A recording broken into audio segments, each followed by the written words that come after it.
వయోభారం వల్ల రమణులకు మోకాళ్ల నొప్పులు వచ్చాయి.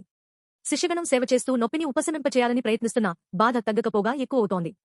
కాళ్లు పడుతున్న శిష్యులను చూస్తూ ఇంటికి వచ్చిన చుట్టాన్ని పట్టించుకోకుంటే 2 రోజులు చూసి వెళ్లిపోతాడు. మర్యాదలు చేస్తుంటే అతడిక తిరిగి వెళ్లడానికి బద్దకిస్తాడు. మన జబ్బులు అంతే.